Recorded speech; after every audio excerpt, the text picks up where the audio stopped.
Le code de justice militaire américain est absolument intransigeant sur un point bien précis. Il prévoit carrément la cour martiale directe pour tout officier qui enverrait un soldat au combat sans armes. Bah oui, c'est d'une logique implacable. C'est même criminel d'envisager de faire autrement, quoi. Exactement. Pourtant, quand on observe le système éducatif mondial, on constate que les universités envoient chaque année des millions d'étudiants sur le champ de bataille du monde professionnel.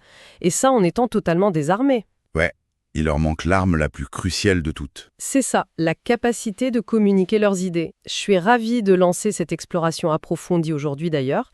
Moi, c'est la présentation et l'analyse de sources qui me passionnent. Et toi, ton expertise sur le comportement cognitif va nous être hyper utile. Salut, je suis ravi d'être là aussi. Et cette métaphore militaire, elle est d'une justesse redoutable en fait.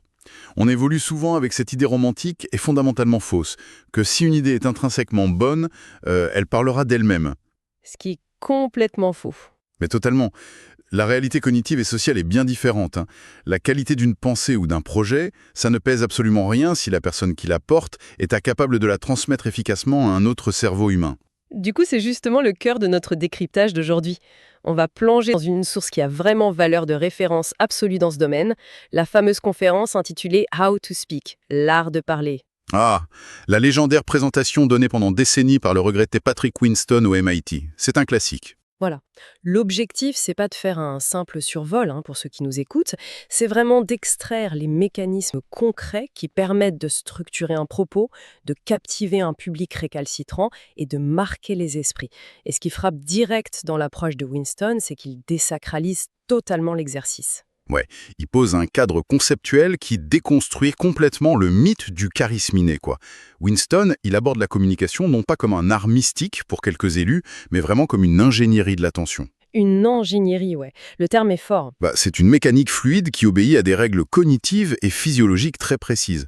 Une fois qu'on comprend les limites du cerveau humain quand il reçoit de l'information, on peut littéralement configurer cette attention. Et pour bien saisir cette mécanique, il faut d'abord s'attaquer au talent. On entend souvent des gens dire genre « Ah, mais j'ai pas le don, je suis pas un bon orateur ».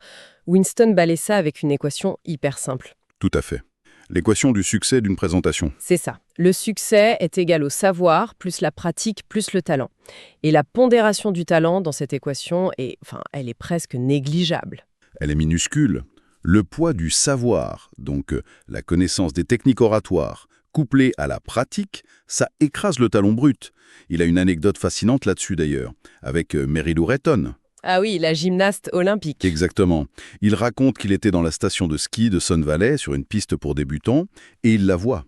C'est l'incarnation d'un talent physique hors norme, une coordination parfaite, et pourtant sur cette piste, elle passait son temps à tomber, quoi. Ce qui est ouf, c'est la conclusion qu'il en tire. Il réalise qu'à cet instant précis, lui, un prof du MIT d'âge moyen, est un bien meilleur athlète qu'une médaillée d'or olympique. Bah oui, parce qu'elle n'avait que son talent de base. Elle n'avait ni le savoir, donc la technique complexe pour skier, ni la pratique. C'est le nœud du problème. Le talent pur sans les outils, il s'effondre. C'est marrant parce que ça me fait penser à un jeu de rôle, tu vois. Un jeu vidéo, hein. Ouais, un personnage peut naître avec des statistiques de base incroyables, mais s'il se lance dans un combat de haut niveau sans armure et sans expérience, il va se faire écraser par un joueur moyen qui a passé des heures à forger son équipement et à comprendre les règles. C'est une super analogie. Le savoir et la pratique, c'est un multiplicateur en fait. Et d'ailleurs, en parlant de règles, ça remet en question un gros cliché. Ce réflexe universel de commencer un discours par une petite blague. Ah, la fameuse blague pour détendre l'atmosphère, il est contre, non ? Totalement contre. Démarrer sur une blague, c'est perçu par Winston comme une erreur tactique majeure. C'est pas l'humour le problème, c'est le timing cognitif du public. Parce qu'ils sont pas encore prêts. C'est ça. Dans les premières secondes, les cerveaux dans la salle sont encore en train de s'installer mentalement. Ils ajustent leur perception à la voix de l'orateur, son rythme. L'attention focalisée n'existe pas encore. Du coup, la blague tombe à plat. Inévitablement.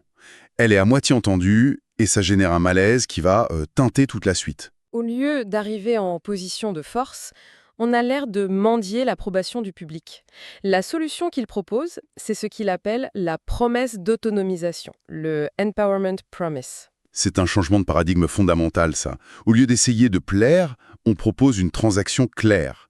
Dire explicitement ce que l'auditoire saura faire à la fin de la session. Genre, à l'issue de cette heure, vous posséderez les leviers pour réussir n'importe quel entretien d'embauche. Exactement. Le cerveau évalue le retour sur investissement. S'il perçoit un bénéfice clair, il se verrouille sur l'information. On passe d'une demande d'attention à une offre de valeur. Mais bon, même avec ça, l'esprit humain reste hyper fragile face aux distractions. C'est là que les règles de Winston deviennent presque martiales, notamment sur les ordinateurs et téléphones ouverts. Ah oui, tolérance zéro. Et ça s'explique par une contrainte biologique. Notre cerveau n'a qu'un seul processeur de langage principal. On peut pas faire les deux en même temps. C'est neurologiquement impossible de décoder du texte sur un écran et de traiter un flux vocal complexe de manière optimale. Le cerveau jongle et il perd des informations. Et le pire, c'est pour les voisins? Bah oui. La personne qui lit un email détruit l'attention de toute sa rangée. Le mouvement sur l'écran agit comme un prédateur visuel dans la vision périphérique. C'est ce qui crée ce fameux brouillard mental. Winston dit qu'à tout moment, environ 20% de la salle flotte dans ce brouillard. Quelqu'un repense à une dispute, un autre planifie son dîner.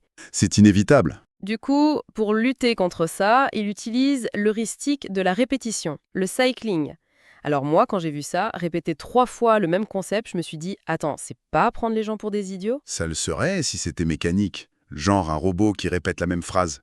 Mais l'art du cycling, c'est de tisser une toile.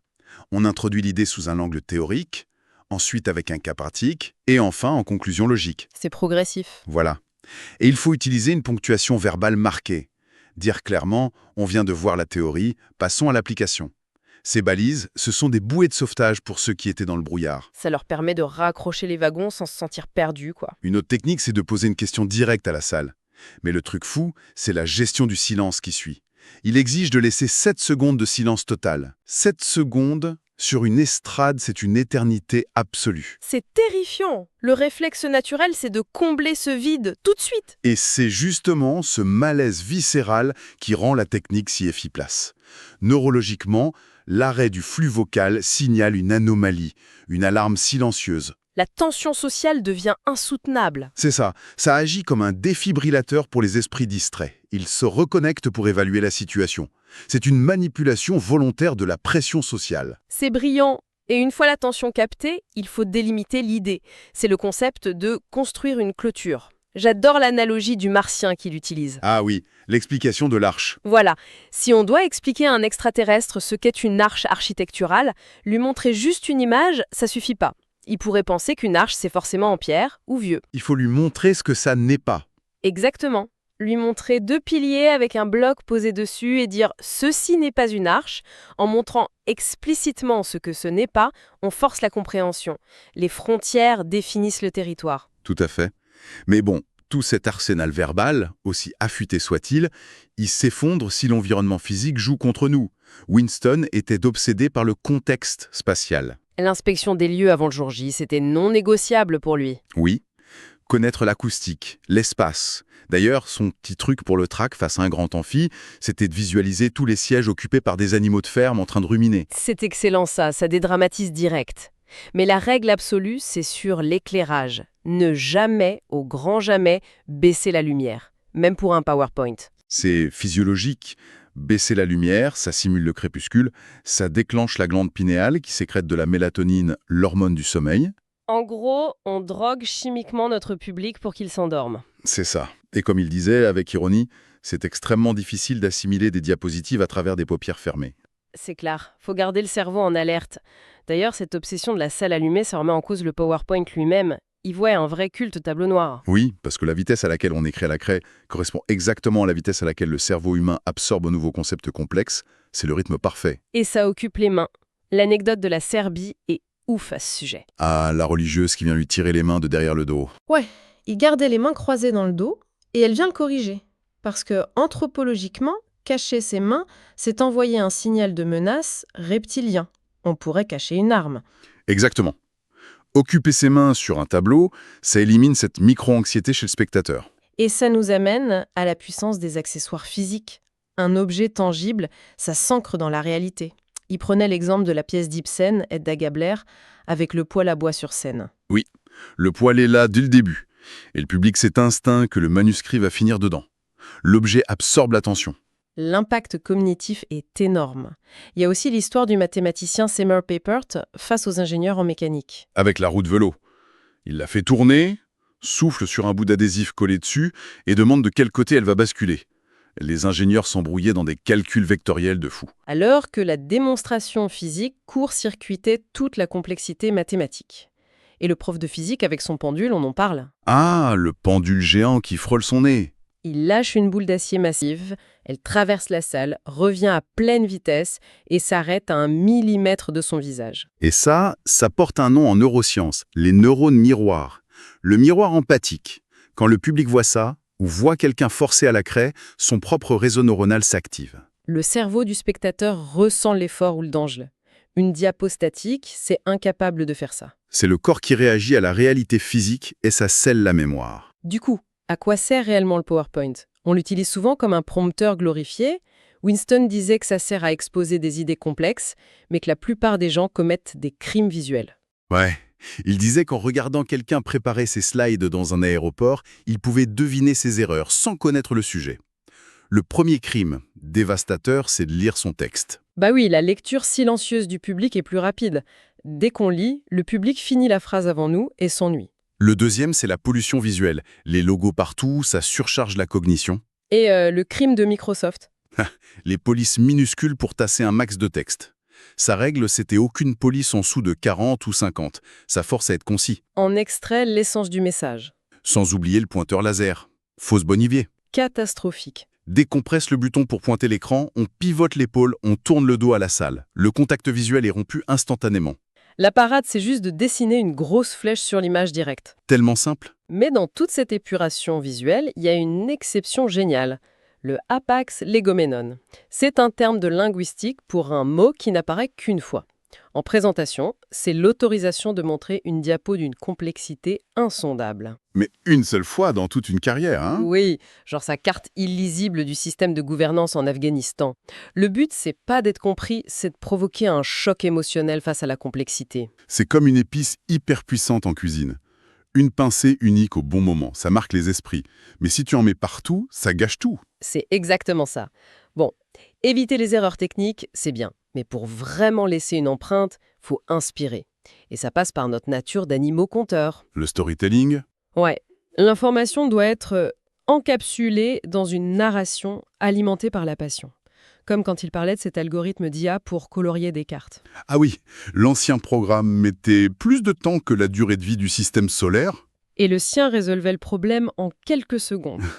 Ce contraste d'échelle, combiné à sa passion, ça rendait le truc épique. Et cette capacité à injecter de l'enjeu, c'est vital pour les job talks, les entretiens de recrutement universitaire. La règle des 5 minutes. 5 minutes, c'est brutal. Si dans les 5 premières minutes, tu n'as pas exposé une vision claire et prouvé tes étapes concrètes, c'est mort. Le comité t'a déjà rejeté mentalement. C'est une fenêtre d'opportunité minuscule. Et une fois en poste, faut faire rayonner ses recherches. J'adore son anecdote avec Juliette Child à Venille, là-dessus. Icône de la gastronomie, ouais. Il lui demande si la célébrité, c'est pas épuisant, et elle répond qu'on s'y habitue. Et la leçon de Winston, c'est qu'on s'habitue à la célébrité, mais l'esprit humain ne s'habitue jamais à être ignoré. C'est le drame de la recherche silencieuse. Pour éviter que nos idées partent dans le monde vêtu de haillons, il a théorisé l'étoile de Winston, les 5 S. C'est une armure pour les idées. Le premier, c'est le symbole, un ancrage visuel. Pour lui, c'était le dessin d'une arche en bloc. Le deuxième, le slogan. Une phrase facile à répéter. One shot learning, l'apprentissage en un coup. Ensuite, la surprise, l'élément qui contredit le consensus, prouver qu'une IA peut apprendre avec un seul exemple et pas des millions. Ce qui amène au quatrième, l'idée saillante, la salient idea, l'angle qui s'accroche dans la mémoire. Le concept du presque raté, le near miss. Au lieu de montrer 1000 arches à l'ordi, on lui montre une arche parfaite, puis un truc qui ressemble presque à une arche, mais qui va tomber. L'ordi apprend par l'échec aux frontières du concept. Apprendre à la machine ce qui n'est pas une arche, c'est puissant. Et le 5e S, c'est la story, l'histoire. L'arc narratif. Sans tout ça, on confie la survie de son idée au hasard. Bon, imaginons que tout est parfait. Le rythme, les accessoires, l'étoile. La présentation se termine. Mon réflexe, ce serait d'afficher des questions en grand ou une liste de tous mes collègues pour les remercier. Pire erreur possible. C'est un gâchis d'espace visuel. La dernière diapo reste affichée longtemps à la fin. Une liste de 50 noms, ça dilue le message. Les remerciements, c'est au début. Et le des questions n'apporte rien. L'écran doit être un panneau publicitaire pour ton idée. Exact. Il faut une diapo intitulée « Contribution » qui liste les 2 ou 3 avancées majeures. Ça ancre la valeur de façon subliminale pendant que les gens se dispersent. Et il y a aussi les derniers mots, le crime universel. Terminer en disant merci. Analysé en psychologie sociale, dire merci à la fin, c'est un aveu de faiblesse. Inconsciemment, ça dit à l'auditoire qu'ils ont subi la présentation par politesse, qu'ils mouraient d'envie de partir, et on s'excuse presque de leur avoir volé leur temps. Ça détruit le contrat du début. Et l'observation qu'il fait des politiciens sur ce point est dingue. D'ailleurs, précisons bien ici, pour notre public, qu'on observe ça d'un point de vue purement technique et oratoire. Oui, on ne prend absolument aucun parti politique ou idéologique ici. C'est juste de l'analyse comportementale. Exactement. Donc, si on observe des gens comme Bill Clinton ou Chris Christie à la fin d'un discours, sur les ralentis, on voit qu'ils se mordent les lèvres. Ils luttent physiquement pour ne pas dire « merci ». C'est un effort pavlovien. À la place, ils utilisent une bénédiction rituelle, genre « que Dieu bénisse l'Amérique ». Winston comparait ça à la fin de la messe en latin. « Hic missa est ». C'est un signal autoritaire qui dit « c'est fini, vous êtes libérés ». Évidemment, en entreprise, on ne va pas bénir le comité de direction. L'alternative, c'est de finir sur une petite anecdote qui boucle avec l'intro ou de valoriser la salle, dire à quel point leur question était pertinente. On flatte l'intellect de l'auditoire. On se sépare sur une validation mutuelle sans s'excuser d'avoir pris la parole. Ça referme la boucle de l'ingénierie de l'attention. On comprend que la communication, c'est pas passif, c'est un outil de structuration de la réalité. C'est une vraie arme pour reprendre ton image du début. C'est clair. La prise de parole, c'est la seule arme pour faire exister une vision. Winston disait que nos idées méritent autant de soins que nos propres enfants et que c'est tragique de les envoyer dans le monde vêtus de haillons. Ce qui m'amène à une réflexion finale pour ceux qui nous écoutent. Je t'écoute. Sachant tout ça, sachant qu'il faut tailler le bon costume pour nos projets, quel est, selon vous, ce projet novateur, cette idée géniale qui dort actuellement dans vos propres tiroirs? Une idée qui est peut-être ignorée par tout le monde aujourd'hui, simplement parce que, jusqu'à maintenant, vous n'aviez pas l'armour adéquate pour la révéler à la lumière. C'est une vraie question à se poser.